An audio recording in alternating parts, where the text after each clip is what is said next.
ඉතින් කොහොමද දරුනේ අද මම ඔයාලට අරන් ඇවිල්ලා තින්නේ මගේ channel එකේ පළවෙනි වීඩියෝ එක. ඉතින් අද අපි කතා කරන්න යන්නේ InShot කියන සුපිරි වීඩියෝ එඩිටින් ඇප් එකක් ගැන.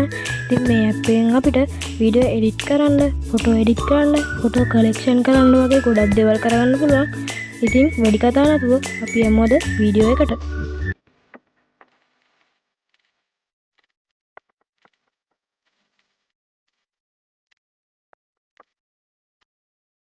මුලින්ම අපි InShot app එක download කරගමු. මේක නම් ඉතින් හැමෝම දන්න ලේසි වැඩක්. මුලින්ම Play Store එකට යන්න.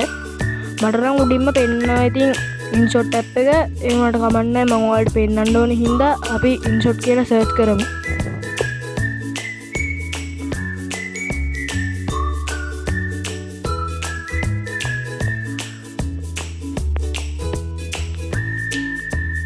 මට මේ app එක download කරන්න දෙයක් නැහැ. මම මේක download කරන්න තියෙන හින්දා මට පෙන්නන්නේ open කියලා.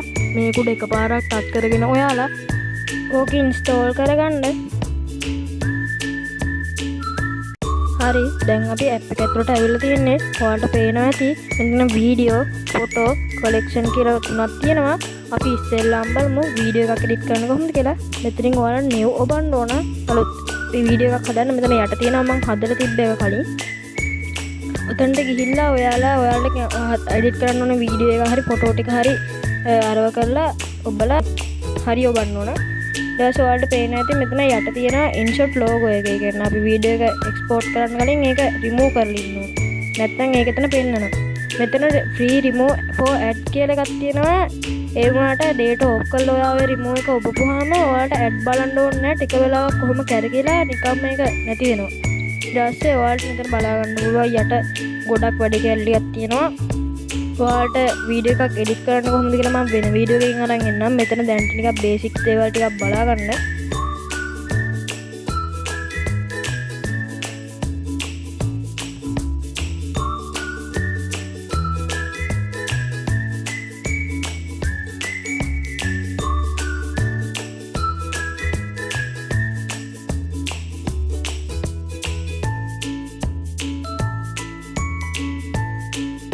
ඔයා වීඩියෝ එක එඩිට් කරලා ඉවරුනාට පස්සේ ඔතන උඩ තියෙනවා කෙළවරේ ඔයාලට පේනවා ඇති එක්ස්පෝර්ට් කියලා එකක්.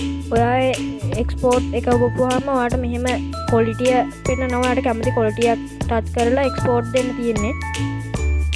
ඊට පස්සේ ඔයාලට පේනවා ඇති මෙන්න මේ විදිහට වීඩියෝ එක අපි හදපු එඩිට් කරපු වීඩියෝ එක එක්ස්පෝර්ට් වෙනවා. හරි ඊට පස්සේ අපි බලමු ෆොටෝ එකක් එඩිට් කරන්න කොහොමද කියලා. මුලින්ම ඔයා මේ ෆොටෝ එක උඩ ටච් කරලා ඊට පස්සේ ඔයාලට කැමති ෆොටෝ එක මෙතන එඩිට් කරන්න ඕන එක තෝරගන්න. ඊට පස්සේ තේරුවට පස්සේ ඔයාලට ඕන ෆොටෝ එක මේ විදිහට මෙන්න මෙතන දෙනවා. ඊට පස්සේ යට තියෙන ගැජමැටික් වලින් ඔයාලට දාලා තියෙන්නේ ඔයාලට කැමති දේවල් එඩිට් කරන්න. මම මේ ෆොටෝ එකක් එඩිට් කරන විදිහ වෙන වීඩියෝ එකකින් අරන් එන්නම් අර ඉස්සෙල්ලා කිව්වා වගේ. මේ යට තියෙන ගැජමැටික් වලින් ඔයාලට කැමති විදිහට ෆොටෝ එක එඩිට් කරගන්න පුළුවන්.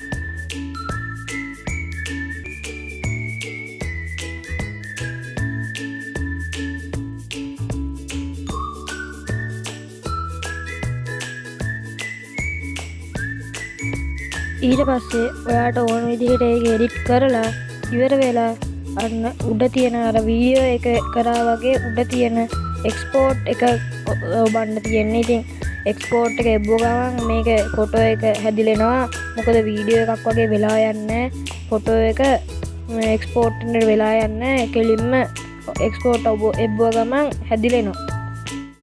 ඉතින් ඊළඟට අපි බලන්න තියෙන්නේ ෆොටෝ කලෙක්ට් එක ගැන. ඉතින් අපි බලමු කොහොමද ෆොටෝ කලෙක්ට් කරන්න කියලා. ඉස්සෙල්ලාම කලෙක්ට් බටන් එක ඔබන්න. ඊට පස්සේ තියෙන සුදු පාට උඩම එක. ඔය සුදු පාට තියෙන උඩම එක තමයි දැන් අපි මොකද්ද වෙන්නේ කියලා බලන්න යන්නේ.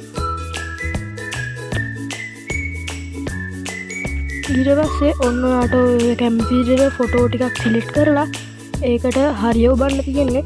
හරිය බුවට පස්සේ මෙන්න මේ වගේ තැනක් තමයි ඔයාලට බලා ගන්න පුළුවන්. මේතනදී ඔයාලට කරන්න පුළුවන් ඒ ඔයා දාපු ෆොටෝ ටික කැමති තැන් වලට දාලා හදාගන්න.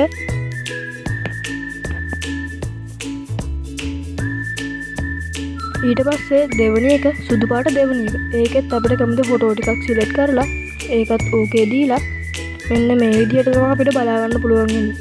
ඔය තියෙන හැඩවලට අනුව අපිට කැමති ෆොටෝ එකකට කැමති විදිහට හදාගන්න පුළුවන්. ඊළඟට සුදු පාට තුන්වෙනි එක. ඒකෙත් මේක වගේම ෆොටෝ ඔයාලට කැමති ටිකක් සිලෙක්ට් කරලා මෙහෙම හරිය දුන්නාම ඔයාලට මෙහෙම තමයි බලන්න පුළුවන්. ඊට ස්ටිකර් ටෙක්ස්ට් කියලා තියෙනවා.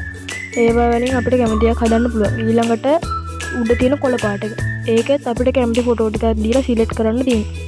ඊට පස්සේ ඒ සිලෙක්ට් කරලා හරිය දුන්නාම අපිට මෙන්න මේව තමයි බලන්න පුළුවන් වෙන්නේ. ඉතින් මේකෙත් මේ විදිහට හදාගන්න පුළුවන්. ඉතින් මේකේ ෆොටෝ කලෙක්ට් කරන එක නම් ටිකක් අවුල්. ඒවට අනිත් දෙකම හොඳටම කරන්න පුළුවන්. ඉතින් අර කලින් කිව්ව ක්‍රම තුනේමයි මේ ක්‍රමේ ඔයාට තුනම ඔයාලට කැමති විදිහට හදලා ඉවරනාට පස්සේ දකුණ උඩින් තියෙන අර කලින් වගේ එක්ස්පෝර්ට් බටන් එක ක්ලික් කරපුවාම ෆොටෝ එක එක්ස්පෝර්ට් වෙනවා. ඉතින් අදට මම මේ වීඩියෝ එක ඉවර කරනවා. මගේ channel එක subscribe කරන්න අමතක කරන්න එපා. වීඩියෝ එක නම් වීඩියෝ එකට like එකක් දාන්න. පරිදි අඩුපාඩු මොන හරි තියෙනවා නම් ඒ කමෙන්ට් එකක් දාලා ඒක මට කියන්නත් අමතක කරන්න එපා. එහෙනම් ඔයාලා ඔක්කොටම good bye.